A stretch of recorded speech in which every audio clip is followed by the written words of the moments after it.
Welcome back to the channel. We are gonna have an adventure today. It's do I have a thermometer? I think it's about 20-ish degrees here in Iowa. And let's see, what do I have? Let's go with hickory. I'm gonna do some smoking today. Actually, I have competition blend. Sorry. I'm gonna go with hickory. Here's my pellets.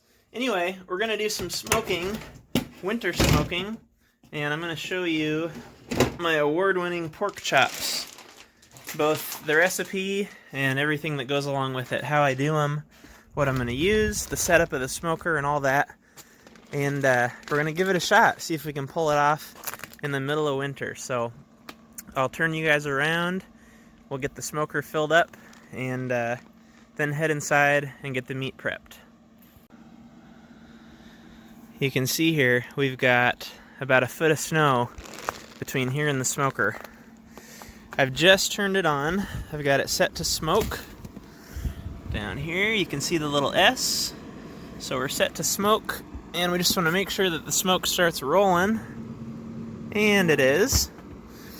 And I'm almost out of pellets here. So I'm going to top this off. I'm kind of low on pellets this time of year. I do have a competition blend, but it's in a 40-pound bag and not in the totes yet. So I'm just going to go with hickory. Typically, I would recommend cherry for this recipe. Spilling all over. I would recommend cherry, but I don't have any right now, so we'll just go with hickory. Alright, so we've got that topped off. And today we're going to smoke these at about 225, but I haven't modified my smoker yet to actually set it to what I want, meaning I can't set it to 225 and have the barrel be 225. I'm going to work on a modification for that this coming season, but we'll just kind of have to see. I think I'm going to set it at about 300 down there, and then what I recommend is come up here to the thermometer on the actual barrel, and you want to use that temperature for your cooking temperature. So if the recipe says 250, you've got to set it to whatever it requires to get this up to that temperature. So anyway, got that set. Let's head inside and get the pork chops prepared. Alright guys, so I've got my meat here, and I think this is actually a first for me. Typically I go with a center cut bone-in pork chop. Whatever you do, I recommend bone-in. These are actually what we call an Iowa chop, and all that is, as far as I know, is a center cut chop plus the ribeye portion. So with the center cut, you'll see the bone here. You won't get this ribeye portion right there, you'll just get this back piece of meat plus the bone. But I do like the ribeye portion too, so I went ahead and went with the Iowa chop. So I've just taken these out of the fridge, and we're just going to go with a pretty basic seasoning of salt, lightly coat it all. Then I've got fresh ground pepper,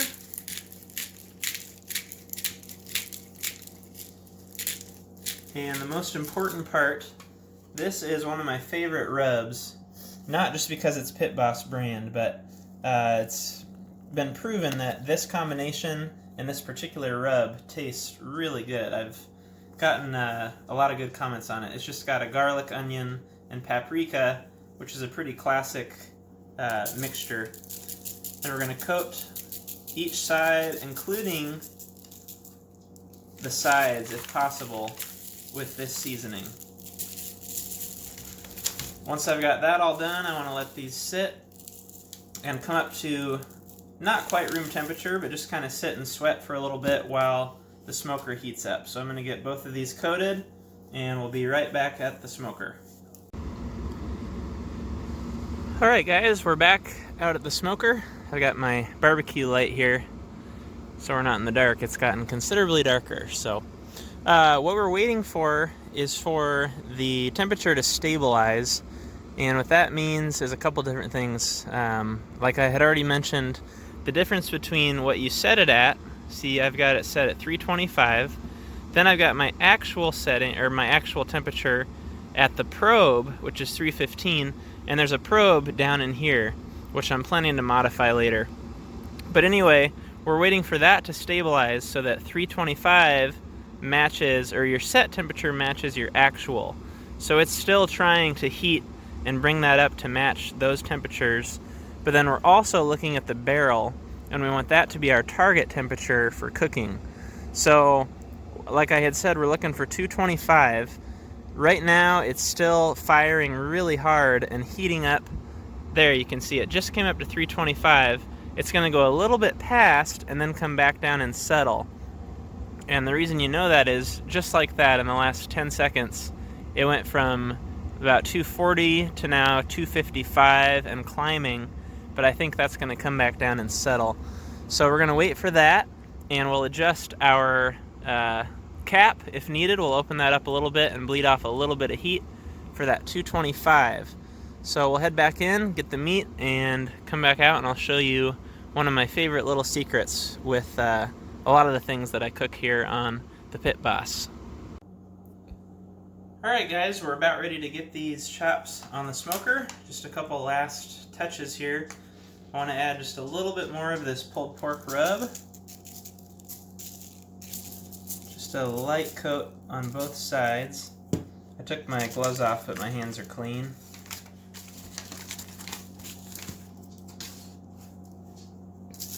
And I misspoke, we're actually shooting for 250 as our target temperature on the smoker, not 225. So I'm actually getting this recipe from How to Barbecue Right. Some of my favorite recipes for the smoker are on How to Barbecue Right, so make sure to check that out.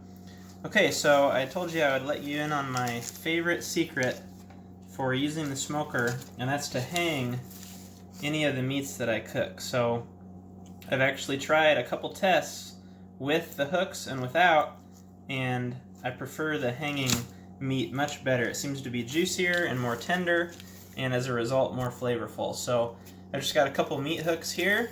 I've inserted those right under the bone on kind of the non-ribeye side on each of these, and we're going to take them out, hang them on the smoker. I'll show you how to do that, and let them go until we reach our target of about 140, 145.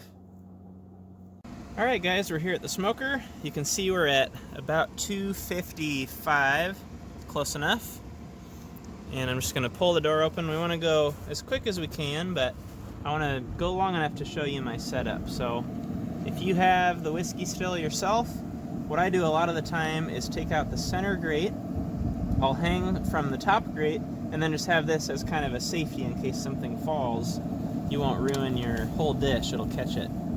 Then we're just going to take these and hook them over a single piece there.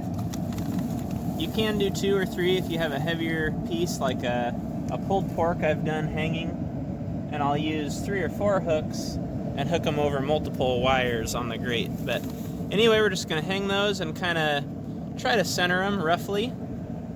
We'll shut the door, just keep an eye on our pellets, and I'll have to double check the recipe, but I think we're shooting for about 140, and then the carryover will be 145. So we'll see you after a while. Alright guys, so it's been about a half an hour, which is roughly half of our estimated cook time. One thing I wanted to do is insert a probe at this point, but I think my probe is buried under ice and snow. Let me double check here. Is that a probe? No. Okay, so I'm just going to double check my pellets, make sure that they're still feeding. One thing I've noticed with this particular smoker is it'll develop kind of a hole.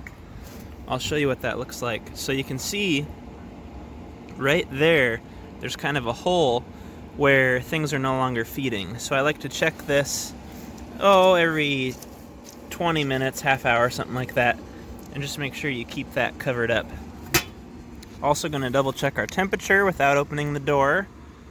We're hanging still at about that 260 range, 255, which is perfect. And if we look at our actual, we're actually 10 degrees over, so it just kind of reheated to maintain temperature. So you would expect it to be a few degrees high. So anyway, I'm going to run in, get my meat thermometer, my digital thermometer, since my probe is buried, and we'll just briefly check our temperature at this point and just kind of gauge how long we need to go to get to our final temperature before we pull these guys.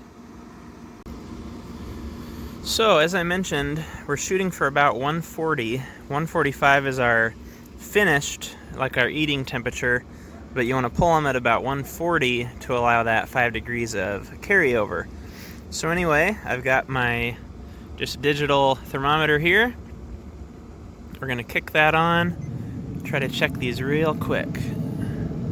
See if I can one-handed probe it there. You can see we're right at about 100 degrees, maybe a touch over. And I couldn't quite get it inserted there one-handed, but no big deal. We're in the neighborhood anyway. So we're going to let them go about another 15-20 minutes, check them again, and you can see just opening the door briefly what that does to your temperature. So if you're looking, you're not cooking, as they say. We'll be back. We are just shy of 1 hour, so I'm going to try my best to one-handed check the temperature here. I would imagine we're getting pretty close though. Alright, I'll just hold you here.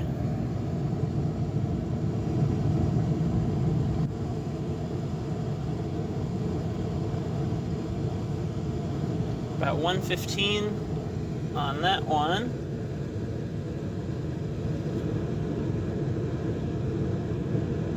And 117 on that one.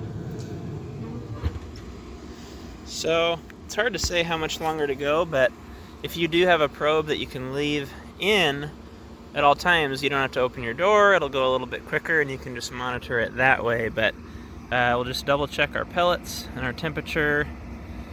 You can see we're just below our target, and it looks like I gotta double check my pellets there. So keep checking and we'll be right back. Alright, so we're back inside. I pulled them actually a little bit soon, so I just kind of got tired of waiting. I should mention that I may have said before to plan on like 45 minutes. It's actually more like an hour and a half.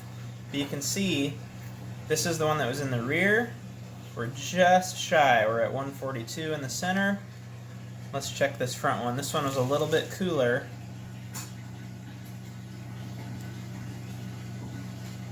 It's coming up. I bet if we waited, we'd maybe get to 138 or so. So we're a little shy on that one, but I'm hoping we're going to be okay. So I brought these in, put them on the plate, let them rest for about 5 minutes, and let's take a look at what we ended up with here.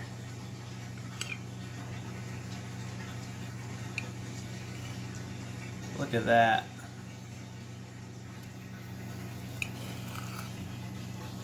See, we've got a touch of our smoke ring there around the outside, and very juicy. It smells great. That's what you're looking for. So that's all for today. Thanks a lot for watching. I'll see you guys on the next video.